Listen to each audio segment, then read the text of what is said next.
Happy weekend mga ka-travel buddies! And belated Happy Mother's Day na din. Dahil nga, kakatapos lang ng Mother's Day, I just wanna share with you kung ano yung experience ko nitong nagdaang Mother's Day. So, ayan, we're going here sa isang restaurant. I think may idea na kayo. Kapag nakikita nyo na yung mga ganyang klase ng cake, ayan, syempre, secret ko ba, kitang-kita nyo na. Anyway, yan si Daddy, katabi ko, and then kanina si Cordy. And ito yung food na in-order namin. So, ayan yung kanilang fresh lumpia. Siyempre, meron din kaming palabok. And then, this one, I forgot what it's called kasi mga order na nila to eh. Tapos ito yung cheese sticks nila. And then ito yung kay Cordy, I also forgot what it's called. Ayun kanina yung mozzarella sticks pala yan. So, ito yung food natin today, guys. Ito.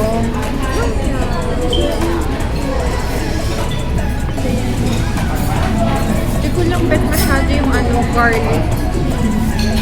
Pabaho kasi sa bibig pagka tapos kumain. Okay, let's try their fresh chicken.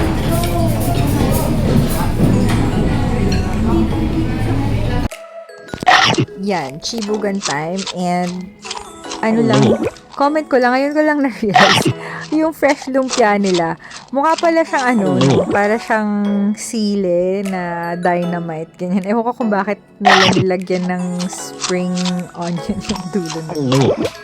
But anyway, let's continue watching.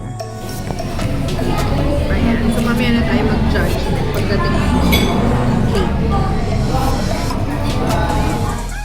Ito nga pala yung famous nilang cake before. And syempre hindi mo mawala yung latte. Kaya, let's continue watching. Ayan, so, we're back. Busy si Dad ganyan. So, ito yung pistachio crunch cake nila. Ngayon nga sabi ko, after 1.5 years, wala nang maging trend siya. Ngayon ko lang titikman kasi wala na akong kaaga. Jamie, baka naman. Kasi nung super trending to, tuwing pupunta kami ng Contis, wala akong maabutan. So ngayon, hindi na siya ganun ka-popular. So, I have all the time in the world to give it a judge. Ito lang, may lumpia sauce. Ha? May lumpia sauce. Anyway, let's give it a try, guys. Ayan. By the way, thank you so much to my sponsor today. So, si Daddy ang lahat ng sponsor nito. Thank you so much. Ayan. So, yung niya, meron siyang, pistachio cream dripping. So, let's give it a try.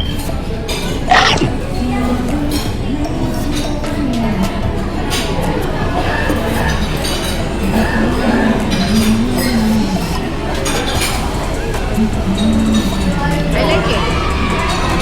So, yung sweetness ng pistachio cream, hindi siya overly sweet, hindi rin naman siya yung parang pinipet.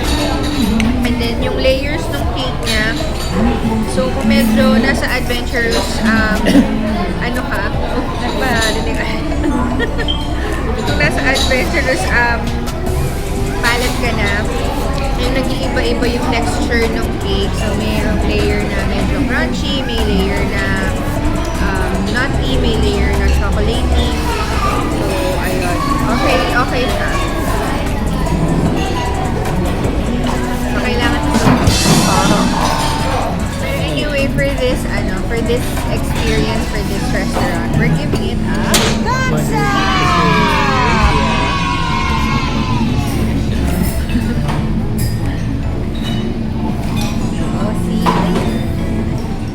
3 hours later. Kala nyo tapos na dun sa Contis? Hindi pa! So, after naman ng Contis lunch date namin, well actually parang merienda na yun. Kaya light lang din yung kinain namin. Nagpunta naman kami dito sa isang place na lagi namin nakikita pero hindi pa namin napupuntahan. Kaya, this is our opportunity. Are you liking this song so far? If so, this opportunity maybe for you, maybe for you, maybe Ayan nga, naisingit lang yung kanta ni Arizona B. Kasi nga, this opportunity maybe is for you na. So, punta tayo doon sa reason kung bakit tayo nagpunta rito. It's because, tatry nating mag-food trip. Trip. Sabi ko. Tapos yan, kasama natin ang Makoto family. Nagkaroon sila ulit ng infestation, but they're all treated now. Tapos yan, ito nga pala yung nakita rin namin isa sa mga trending ngayon, yung inihaw na pusit. Kaya, try din natin. Tapos nag-iihaw din sila dito ng corn in a cob. Isang scoop lang siya, Pats. Isang scoop lang? Isang scoop lang. Hindi pwedeng, No. Pero ito talaga yung gusto nating tikman, yung pusit. Tapos, pinapagalitan ako dyan ni Dad. Scoop it. Ayan, so try natin.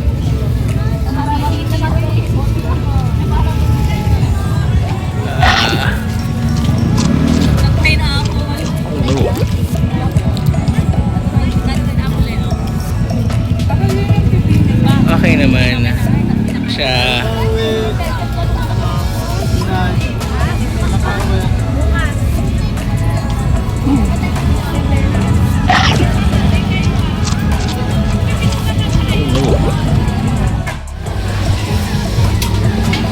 Okay naman yung although ang tawag dito, gusto ko kasi mag-try pa ng iba. Hindi ako umulit na ulit. Pero okay siya. Okay naman. Saan mo gusto? Ngayon, hindi ko pa sure. Ikot mo na ulit. Few moments later. So, after ng pusit-pusit, dito naman tayo sa mga medyo Mediterranean. Well, actually, Middle Eastern pala, sorry. So, bukod doon, si Cordy kasi medyo nauhaw na daw. So, gusto niya nitong mga fruit shake, ganyan. Tapos, si Daddy naman nag-shawarma. Pero ako, ang bet ko talaga is yung panipuri. Ay, nga pala, if you still remember guys, si Chris. So, nakilala natin siya doon sa isa pang bazaar from a couple years ago. Nice to meet you. And then, ayan na, kakain na tayo ng panipuri. Tapos ako, bago pa ako makapagsubo ng panipuri, sinubuan na ako kagad ni Daddy na shawarma niya. Kaya, parang feeling ko, wala na rin akong opportunity kumain ng talagang food na gusto ko. Kasi, nauuna niyang isubo yung shawarma niya sa akin. Pero ayan, si Chris, all this time nung nandun kami sa bazaar, kasama namin siya dun sa table. And he's really a friendly person. Hindi, gatas eh. Kata siya. Baka light yogurt, Greek yogurt, yung dating ayan. So ang natin sa masa masala ay, anong judgment natin?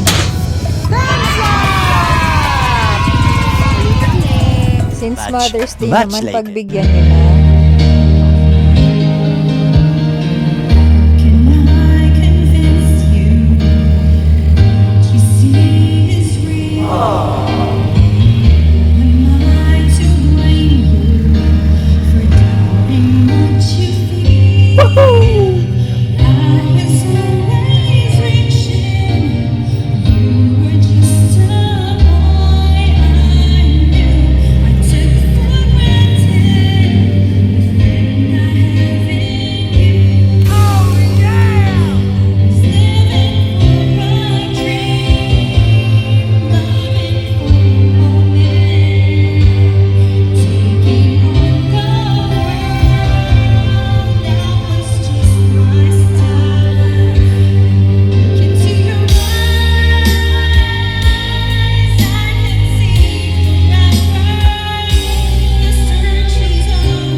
That's it mga ka-travel buddies. Don't forget to subscribe, like, and share. Bye!